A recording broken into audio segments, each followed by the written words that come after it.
If you're over 22 years of age and you're not being paid for your sport, you are an aging athlete. A 24-year-old who's not getting paid for a sport has to start thinking like a master athlete. If you're 15, 16, you can do all kinds of stupid stuff. So I break the ages down very simply. I go about 17 to 35, and that is when ideally from 17 to 35, you find the things you love in life. I suggest strongly you make sure a lot of things are in your rear view mirror. So if you haven't graduated from high school and you're 30, let's take care of that. If you're in your 7th year working on your bachelor's degree, come on, let's take care of that. If you don't have your driver's license at age 31, come on.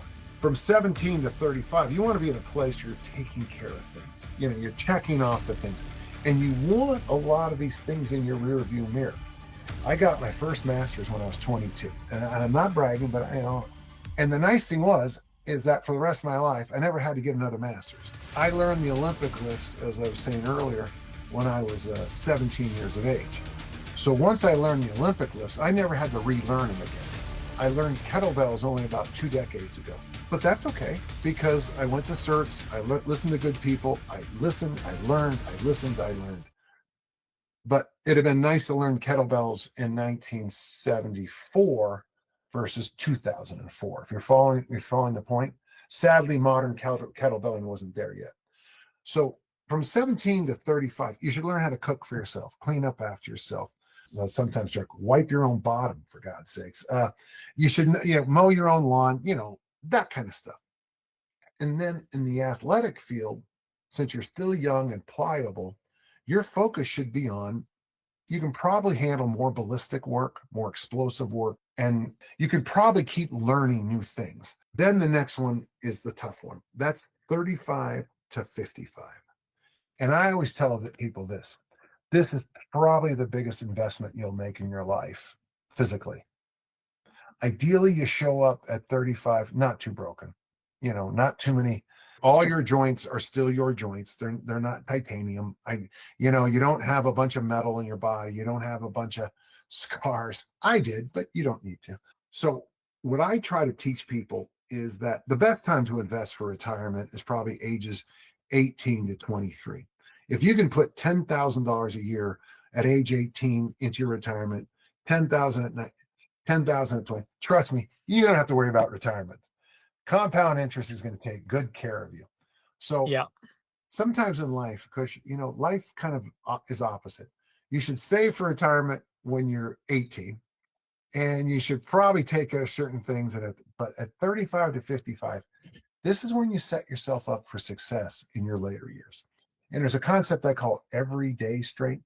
If you lift weights, and let's say you lift weights for a year, if you for some reason you can't train for 6 months, it'll take you this long to get your previous strength back.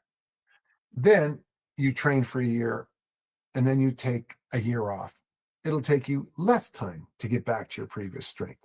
If you take another year off, it'll take even less time to get back to your previous.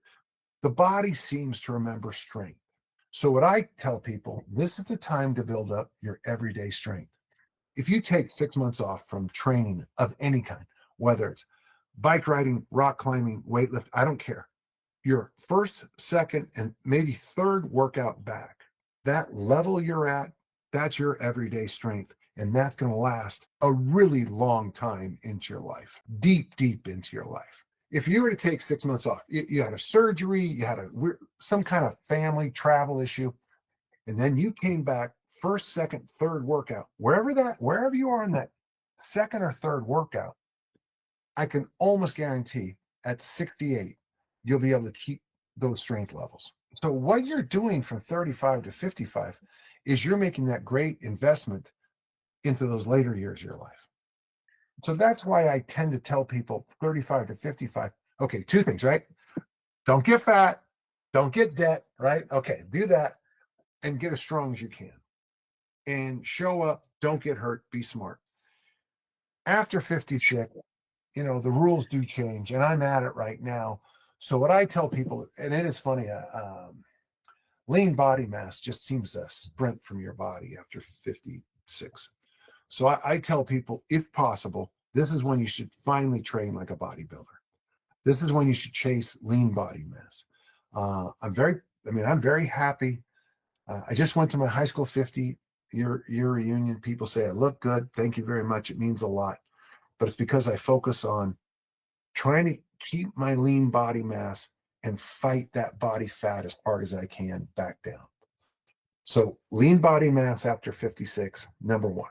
Number two is mobility, the free movement around every joint. And then the third thing, it's not very sexy, but you got to walk every day. I have this habit of rolling out of bed, and I get 3,000 steps generally, almost exactly, because it's a loop, every morning before I even have my first cup of coffee. And I'm not saying, gentle listeners, you have to do what I do, because I have a real clear vision of what I want. I'm gonna tell you something personal, okay?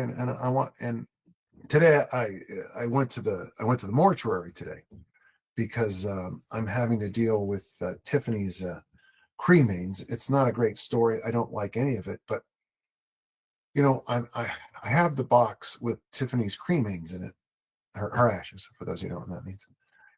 And I hand the box to Jason, and he goes, "This has to be emotional." I go, "It is." But what it also did for me was remind me how precious life is. And so when I roll out of bed and get those steps in, I try for 10 to 12,000 a day, because I don't know when I'm going to die. I really wish I did know, because it would make my financial decisions much better. We have a limited time here, and I want to make sure that I have as much time as I can with my grandkids. So rolling out of bed for me and getting those 3,000 steps before the cup of coffee ties in with my major real goals of where I'm at 68.